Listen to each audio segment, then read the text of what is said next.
For more Magic the Gathering resources, check out my friends at paperchampion.net and Kitchen Table MTG. Hey, this is Tao with The Forge, and in this video I'm going to be going over my white picks for my Peasant Cube. So I'm just going to, there's a ton of white cards here, like way too many, but I just had a lot of decent or great white cards to use. If there are any must includes, then let me know what you think. If there's things that are just trash and you think they shouldn't be there, let me know. And if there's cards that aren't here that you think should be, let me know as well.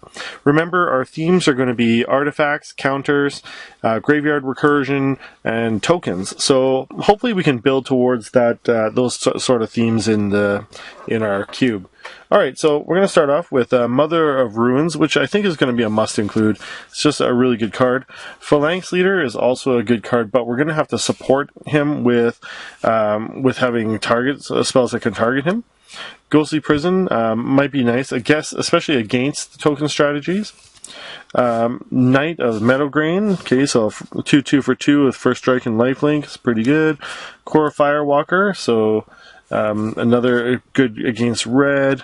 Suntail Hawk, I'm not sure of. A 1/1 for 1 is okay with flying, is alright, but I think you might be disappointed by this. It's like later on we're going to be getting like just tokens that are the same as this anyways. I don't know about this one. Conclave Phalanx, okay, so you can convoke this one, which is pretty good, and then when it enters the battlefield you gain 1 life for each creature you control, which again matches with our tokens strategy. Mirrorsmith, okay, again with artifacts and tokens. Knight of Obligation, okay, now Knight of Obligation comes with Extort, which isn't really along the lines of what we're playing, but it's still a decent card. Midnight Haunting, okay, so I'll put 2 1/1 white spirit token creatures onto the battlefield. Afterlife, okay, so destroy a creature, and then its controller puts a 1/1 white spirit creature token onto the battlefield. Right, Attended Knight, so again, a 2/2 for 3 first striker that comes in with another white soldier token is okay. Town Gossip Monger, okay, so tap and then this is basically just a value card, so it's a 1/1 for 1, and then you can tap like a token you might have, flip them, and then it becomes this Incited Rabble that just attacks all the time and gets +1/+0 until end of turn, or can get it. Okay, Pious Evangel. Okay, you gain a life when it comes to the battlefield. You can sacrifice another target permanent. Okay, so again, it fits kind of along the lines where you can sacrifice like a crap token or something like that, and it becomes the Wayward Disciple. Alright, Paranoid Perish Blade. So this is a Delirium card, and I don't know about this. So he's a 3/2 for 3, becomes a 4/2 for 3 with first strike if you have Delirium. Okay, so Faithbearer Paladin is a 3/4 for 5 with lifelink, so lifelink is always nice. Militant Inquisitor, okay, +1/+0 for each equipment you control, and because we're going to have a substantial amount of equipment, it might actually be pretty good. Okay, so Mist Meadow Skulk, lifelink protection from converted mana cost 3 or greater. Okay, it's only a 1/1. I don't know. Maybe good. I don't know what to think of that card. Let me know what you think. Okay, so first strike, Ballynock Cohort gets +1/+1 as long as you control another white creature. That should be fairly easy. So it's essentially going to be a 3/3 for 3 first striker. Surge of Thoughtweft, okay, get +1/+1. If you control a Kithkin, draw a card. And we have actually other Kithkins, but it just depends if we keep them or not. So if we're not keeping a lot of the Kithkins, then that's going to be a dead card. Kithkin Shield Dare, target blocking creature gets +2/+2 till end of turn, and that's basically a protection card. Chapelgeist, 2/3 for 3 flying. It's kind of vanilla. Springjack Knight. Okay, you can see I had like a thing for Kithkin when I was building a different type of deck or buying other cards. But this one's fun because you get to clash with an opponent, right? So clashing with an opponent's kind of interesting. But if you win, your creature gets double strike. All right. Unruly Mob, okay, whenever another creature you control dies, there's a counters thing. Gold Metal Harrier, okay, so you can just pay 1, tap a target creature. 1/1 for 1 that can go in early and swing is pretty good, but then being able to tap another target creature later is actually pretty value. The only problem with this is that you have to spend 1 mana to do it every turn. Okay, so Niblis of Mist. Okay, when Niblis of Mist enters the battlefield, tap target creature. Voice of Spirit, flying first striker. Sun Lance is removal. Okay, raise the alarm for more tokens. Lone Missionary, okay, for a little bit of life gain. Lone Rider is actually pretty sweet. If you can flip, so if you gain 3 or more life this turn, you can flip them.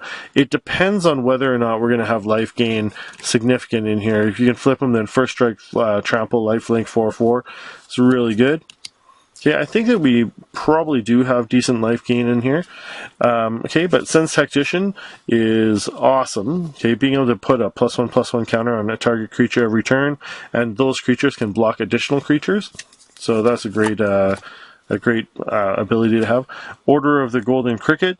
Okay, so whenever you attack, you can pay white. If you do, it gains flying till end of turn. So it's a 2/2 essentially with flying, but if you want. Okay, charge across the Araba. Okay, return any number of planes you control to their owner's hand. Creatures you control get +1/+1. This is actually a decent finisher against anyone when you're playing tokens. So you can return like all your planes to your hand, but this pretty much has to be played towards the end of the game. Okay, Swords to Plowshares. Okay, it's just basically the best removal besides Path to Exile. Okay, Condemn, another great removal. Okay, but anyways, Wake the Reflection, so Populate, so basically supporting tokens. Arrest, okay, basically another sort of removal. Favorite Hoplite, okay, for counters. Fencing Ace is just a good, like a double striker is just good. Guardians of the Gateless is basically a really, really great blocker.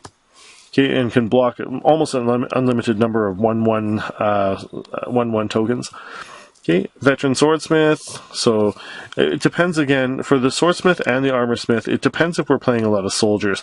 So if we choose to not play soldiers, then these two are not going to be that good. Okay, Kithkin Skirmisher. Okay, so when he enters the battlefield, everyone gets +1/+1.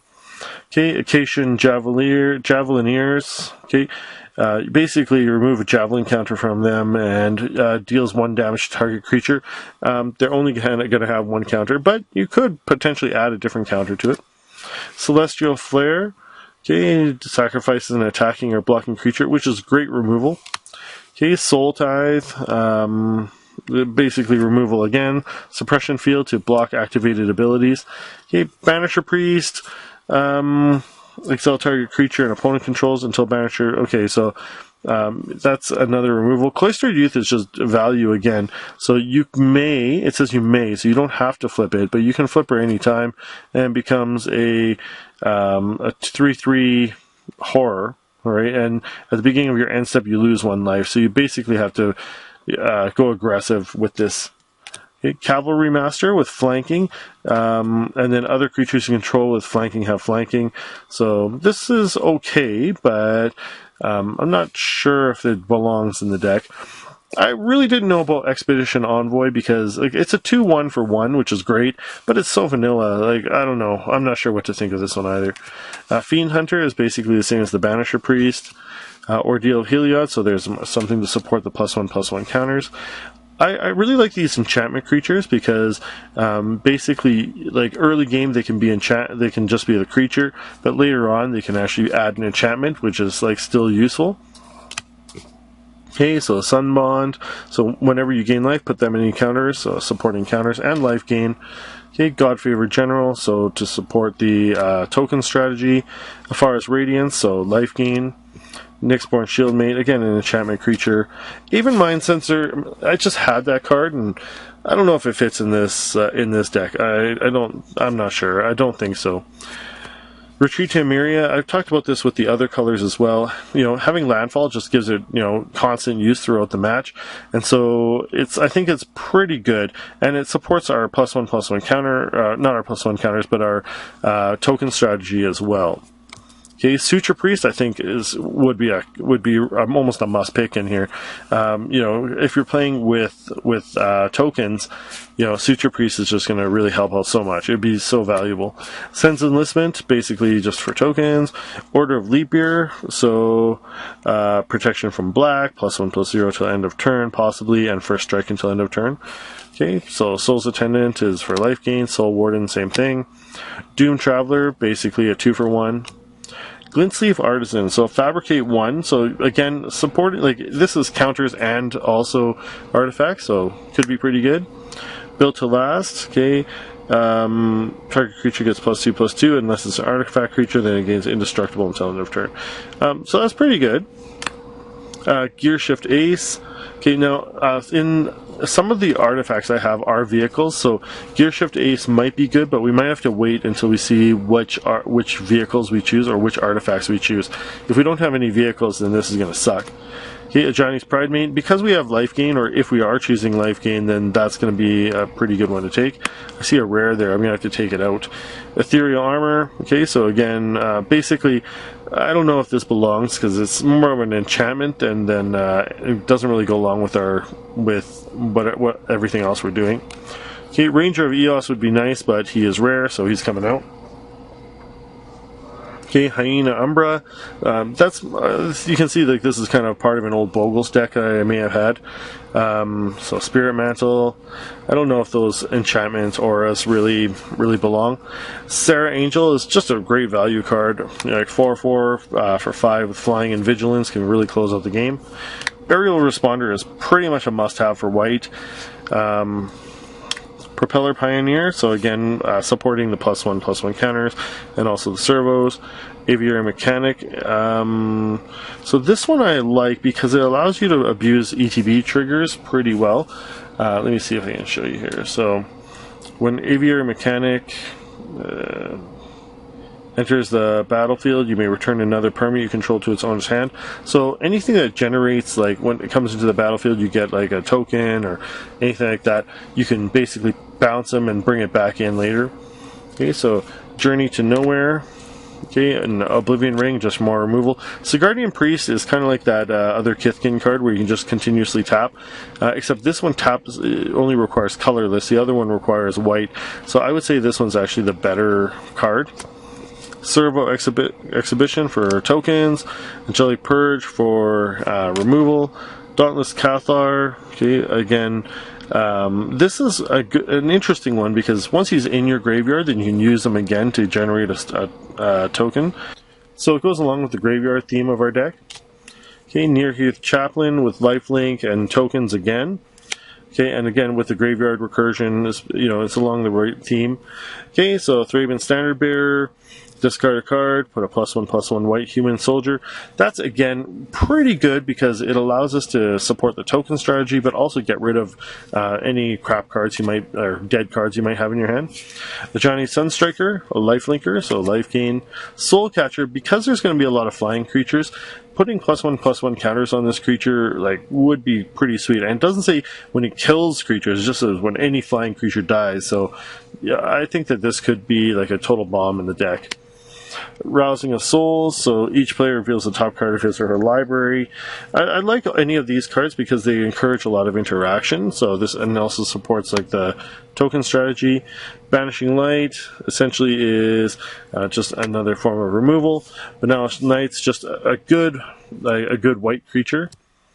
And White Knight, first strike, protection from black, 2/2 for 2, another great white creature. Apostle's Blessing, okay, just more protection or evasion. And Lingering Souls, is essentially the go-to white token card, right? So Lingering Souls, 2/1/1 white spirit creature tokens with flying, and then you can flash it back for 2 and basically do it again. So there's some value there. That's almost certainly going into the cube. Anyways, if there's any other cards you think should go in there, let me know. Maybe I might throw in, I'm not sure if Path to Exile is rare or common. If it is, I might throw it in. But anyways, let me know what you think. If there's is there something I'm missing or things that are terrible? Yeah, I need to hear from you guys, so let me know. Thanks for watching. See you next time.